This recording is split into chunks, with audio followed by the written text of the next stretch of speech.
अच्छा, मेरा ये मानना है कि मेरी मामा ने जो साइकिल स्टार्ट किया था मेरे साथ, तो मेरा मैं वो चाहती हूँ कि मैं अपनी लाइफ में वो साइकिल स्टॉप कर दूं। कि बच्चियों को लेट डाउन करना घरों में, उनको उनका जैसे साइकिल स्टार्ट होता है तो उनको गंदी नजर से देखना, उनकी जल्दी शादी का सोचना। तो ये पाकिस्तान के अंदर बहुत ज्यादा है, ठीक है, जो लोग बाउंडेड फैमिली से जो है, लाइक मी। तो दूसरा ये कि अगर कोई बंदा जिसके पास कोई सेकंड गार्डियन का ऑप्शन ना हो, एंड उसको उसको ये लगे कि मेरी 9 साल की बच्ची है और वो मैं किसी नेक इंसान को दे दूं, तो हाउ इज पॉसिबल कि वो उसको उसको कैसे पता चलेगा कि सामने वाला बंदा बहुत नेक है और वो मेरी बेटी को पाले पोसेगा, उसको ब्याह के देगा, जबकि अगर वो खुद उससे शादी कर ले तो मतलब ये कैसा है। मेरा ये पॉइंट जो है वो ऐसे है कि लाइक जो प्रॉफिट के बारे में कहा कहा जाता है कि 9 साल के बच्चे से शादी की, तो मेरा ये सवाल अपने दोस्त से था, ठीक है। तो उसने कहा कि जब कोई ऑप्शन नहीं होता आपके पास तो आप अपने बच्चों को किसी नेक आदमी, औरत भी अगर हो जाए तो वो भी चलो बंदा कहे कि चलो औरत के हवाले कर दिया, आदमी को ही क्यों दिया गया, उनका केयर टेकर जो नहीं था अगर, तो प्रॉफिट को ही क्यों मतलब चुना गया था। यानी प्रॉफिट को हजरत आयशा के लिए चुना गया था? जी जी। नहीं, जी। उनको कहा, हजरत आयशा के माँ बाप दोनों थे, हजरत अबू बकर भी थे और उनकी वालदा भी थी, उनके भाई भी थे। वो कहाँ से बेयारो मददगार थी? तो हजरत हजरत अच्छा, हजरत मोहम्मद ने वो तो कहानी कराई ना उन्होंने। हजरत मोहम्मद ने हजरत अबू बकर को आके कहा, हजरत अबू बकर को आके कहा उन्होंने कि मुझे अल्लाह ने आयशा को मेरी बीवी चुन लिया। वो जिस तरह हजरत हम्म। जैनब को भी अल्लाह ताला ने चुन लिया था ना, जो उनकी लेपालक बेटे जैद की बीवी थी, उसको भी रसूल अल्लाह जिसको करना चाहते थे ना, रसूल अल्लाह कहते थे अल्लाह मियां ने चुन लिया, मैं क्या करूं? ये काम तब हमें करना पड़ेगा। अल्लाह मियां ने किया, मैं नहीं चाहता। तो रसूल अल्लाह ने हजरत आयशा के बारे में भी यही कहा। और अबू बकर बेचारे हैरान हो गए, उन्होंने पहले रेजिस्ट किया। अबू बकर ने रेजिस्ट किया, उन्होंने कहा कि हम तो भाई हैं। उन्होंने कहा ना, हम वैसे भाई हैं, यानी यार दोस्त भाई होते हैं, लेकिन रिश्ते में हम्म। हम भाई नहीं है।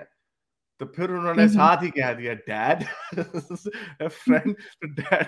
तो ये कहानी है अनफॉर्चुनेटली बड़ी अच्छा। शर्मिंदा करने वाली है। और हजरत मोहम्मद ने एक, ये मैंने पहले भी कहानी दिखाई है ये, हजरत मोहम्मद ने एक छोटी बच्ची जो अभी रेंगने वाली बच्ची थी, उसको भी देख के रसूल अल्लाह ने कहा कि अगर ये जब अगर ये बड़ी हो जाएगी और मैं जिंदा हुआ उस वक्त, तो मैं इसके साथ, तब इसके साथ भी मैं शादी करूंगा। तो रसूल अल्लाह इस तरह की हरकत पहले भी कर चुके हैं। और ये कोई, जो आप सही कह रही हैं कि अगर आप ये कहते हैं कि मैं नहीं चाहती कि मेरी बच्ची इस तरह की, और वो ये चेन आपको तोड़नी पड़ेगी, और ये चेन पूरी दुनिया में टूट रही है। It has to be done. ये मैं आपको दिखा दूं, सॉरी रेफरेंस जिनको नहीं पता, ये रेफरेंस में दिखा दूं। ये हम्म। सीरतुल नबी का इंग्लिश वर्जन का 311वां पेज है। उसके ऊपर लिखा हुआ है ठीक कि है। उम्मुल फदल एक ठीक। बच्ची थी जो कि क्रॉल करती थी, रेंगने वाली बच्ची थी, अभी बैठ भी नहीं सकती थी। तो रसूल अल्लाह ने उसको तरफ, अपने हारिस मुझे तो काइंडली, क्योंकि जी, ये फिर मैं बाद में ढूंढना मुश्किल हो जाता है। मैंने कहा ये हदीस का ये जो लिंक है ना, बुक है, आई डोंट नो क्या है। ये सीरतुल नबी की बुक है। ये आपको ठीक सीरत है। मिल जाएगी। इसकी अंग्रेजी वर्जन है ये हमने इसको पहले भी काफी डिस्कस किया हुआ है। ये हम्म। आपको मिल जाएगी, the life of Muhammad, hmm. Page number 311। इसके अंदर है कि उम्मुल फिदल जब एक क्रॉलिंग बेबी थी, रसूल अल्लाह ने उनको देखा और कहा कि जब ये बड़ी होगी और मैं हम्म। फिर भी जिंदा हुआ तो मैं इससे शादी करूंगा। लेकिन खुशकिस्मती से रसूल अल्लाह फोत हो गए, बच्ची की खुशकिस्मती के लिए। और वो फिर बड़ी हुई तो, और उसने अब्दुल असद अल मखजूमी से शादी की और उससे 2 बच्चे उसके पैदा हुए। तो ये कहानी है। तो बहरहाल, तो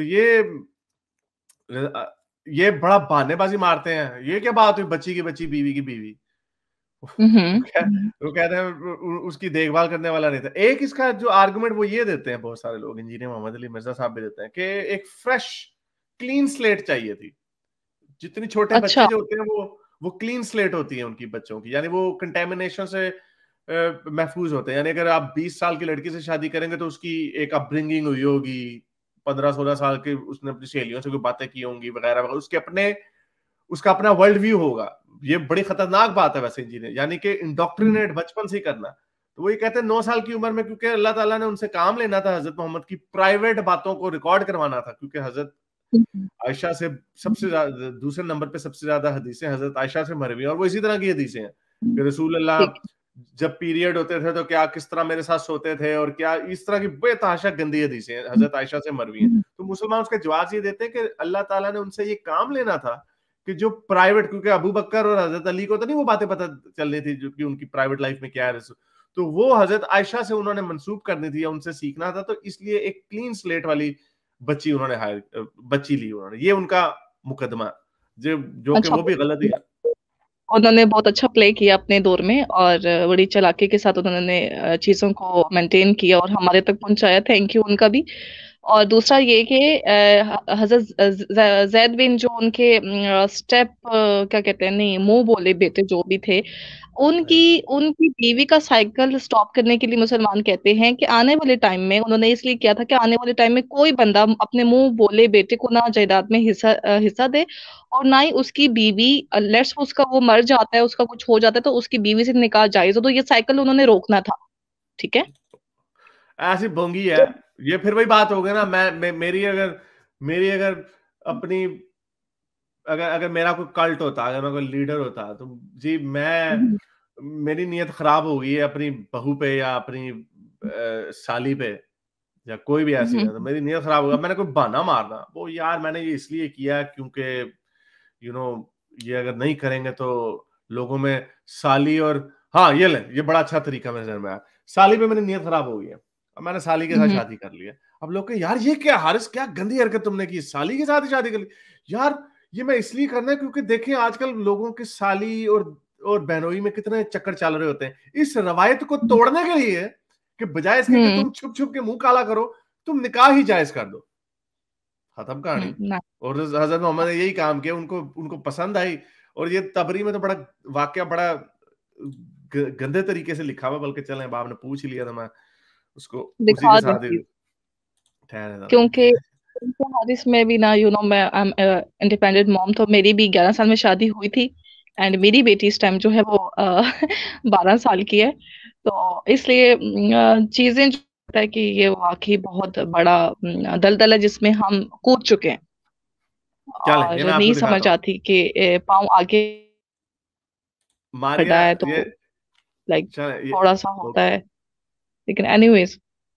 ये चलें, ये तबरी वॉल्यूम 8 है, पेज नंबर, ये शुरू का ही, ये शुरू तबरी वॉल्यूम 8 शुरू यहां से होता है कि in the year the messenger of God married Zainab bint Jahsh, ये वो साल में जिस साल में हजरत मोहम्मद ने ज़ैनब बिन्त जाश से शादी की, अकॉर्डिंग टू मोहम्मद ब्ला ब्ला ब्ला, ये पूरी रवायत है इसके पीछे कि किसके साथ था।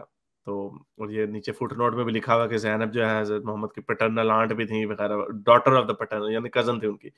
तो हजरत मोहम्मद एक दफा जायद को ढूंढते ढूंढते, सर बॉलीवुड की मूवी तो चेक करें ना हजरत मोहम्मद हजरत मोहम्मद ये मैंने जायद को, पढ़ा भी था क्या थोड़ा बहुत। हम्म। तो उनको ढूंढते ढूंढते निकले, जायद वाज ऑलवेज कॉल्ड जायद बिन मोहम्मद, यानी उसका नाम भी जायद बिन मोहम्मद रख दिया था कि यानी कि हजरत मोहम्मद का बेटा है। Perhaps the messenger of God missed him, तो अब वो शायद गए, हो सकता था हजरत मोहम्मद गए तो वो वहां पे नहीं थे, तो उन्होंने पूछा where is Zaid, he came to his residence to look for me, दरवाजे पे आया, उन्होंने खड़काया दरवाजा, उन्होंने कहा कहाँ है जायद किधर है, तो जैनब ने कहा कि वो उठी, मिलने के उठी और उन्होंने, she was dressed she was dressed only in a shift, यानी बड़े हल्के कपड़े उन्होंने पहने हुए थे। तो हजरत मोहम्मद ने सर फेर लिया उनसे, उन्होंने कहा ओह ये तो गंदी जगह पे नजर पड़ गई है। तो उन्होंने कहा वो यहाँ पर नहीं है messenger of Allah, come in, you are, आप मेरे लिए मेरे बाप और माँ की तरह अजीज है मुझे, आप अंदर आ जाए। तो हजरत मोहम्मद ने कहा नहीं नहीं मैंने नहीं आना, यहाँ पे उन्होंने थोड़ा सा अच्छा अच्छे अखलाक का मुजाहरा किया। Zainab had dressed in haste, यानी उन्होंने जल्दी से कपड़े पहने, when she was told the messenger of God is at door, जब उन्हें बताया गया कि हजरत मोहम्मद दरवाजे पे आए हैं, तो उन्होंने जल्दी से कपड़े पहने और वो आई। She jumped up in haste and excited the admiration of messenger of Allah, ये लाइन बड़ी खतरनाक है, she jumped up in haste, ये दूसरे, and excited the admiration of messenger of God, यानी हजरत मोहम्मद की जो को भाग गई वो जल्दी जैसे हम्म। उठी ना, हजरत मोहम्मद को भागे, excited the admiration of messenger of God, so that he turned away, और वो वहां से फिर उन्होंने अपना मुंह मोड़ लिया कि हैं ये तो मेरी बहू है, ये क्या हो गया। तो फिर हजरत हजरत मारिया, सॉरी, हजरत ज़ैनब जी कहती हैं कि जब वो मुड़े तो वो अपने मुंह में कुछ बुड़बुड़ा रहे थे। तो उन्होंने कहा अच्छा जी क्या बुड़बुड़ा रहे थे? तो वो कहते हैं कि मैंने ये सुना कि वो बुड़बुड़ा रहे थे, कसम नहीं, खुदा, उस खुदा की ही शान है जो दिलों को बदल देता है। यानी दिल बदल दिए रसूल अल्लाह के, अल्लाह ताला ने, कि हैं कल कल तक तो बहू थी तो अब बहू नहीं है। तो खैर ये हम्म। वाकया इसके आगे इसी तरह। और फिर जब ये आए, हम्म। हजरत जायद जब आए वापस, तो हजरत जैनब ने उनको बताया कि तुम्हारे वालिद साहब आए थे। तो जायद ने कहा तुमने उनको अंदर आने को क्यों नहीं कहा, जो कहते होते हैं आपने उनको अंदर क्यों नहीं आया? उन्होंने कहा नहीं नहीं मैंने उनको कहा लेकिन उन्होंने रिफ्यूज कर दिया। तो डिड यू हियर, फिर वो कहता, जायद कहता क्या तुमने उन्हें कुछ सुना कहते हुए? तो उसने कहा कि हाँ मैंने उनको ये कहते हुए सुना कि अल्लाह जो दिलों को बदल देता है। तो फिर जायद वहां से चला गया और हजरत मोहम्मद के पास आया और उनको कहा कि आप मेरे घर पे आए तो आप अंदर क्यों नहीं गए, यू आर मेरे बाप की तरह है वगैरह वगैरह। तो मैसेज ऑफ गॉड ने कहा कि मैसेज ऑफ गॉड परहैप्स, ये जायद आगे से कहता है कि शायद आपको ज़ैनब पसंद आ गई है तो मैं उनको तलाक दे दूंगा। यानी जायद को पता था अपने जायद को अपने पापा की हरकतों का पता था। ऐसे कहा पापा आपको शायद ये ओहो ये यार ये तो मैं दिखा ही नहीं रहा, मैं पढ़ी जा रहा हूँ आपको नजर ही नहीं आ रहा। अच्छा उन्होंने कहा ये, तो उन्होंने कहा शायद आपको पसंद आ गई है। तो हजरत मोहम्मद ने आगे से कहा नहीं नहीं अपनी बीवी अपने पास ही रखो। तो फिर ऊपर से वो कुरान की आयत आ जाती है कि भाई हमने जब जायद को अपनी बीवी की जरूरत नहीं रही तो हमने उसका निकाह तुम्हारे साथ कर दिया और तुमने उसको कहा कि नहीं मुझे तुम्हारी बीवी की जरूरत नहीं है, कुरान की आयत है। तो ये अनफॉर्चुनेटली बड़ा एम्बैरेसिंग सा वाकया है इनके लिए। ये पूरा वाकया तबरी वॉल्यूम 8 का पहला चैप्टर ही, ये शुरू यहाँ से होता है। मेरा ख्याल आपकी आवाज कट गई है तो अब इसको हम रैप अप करते हैं।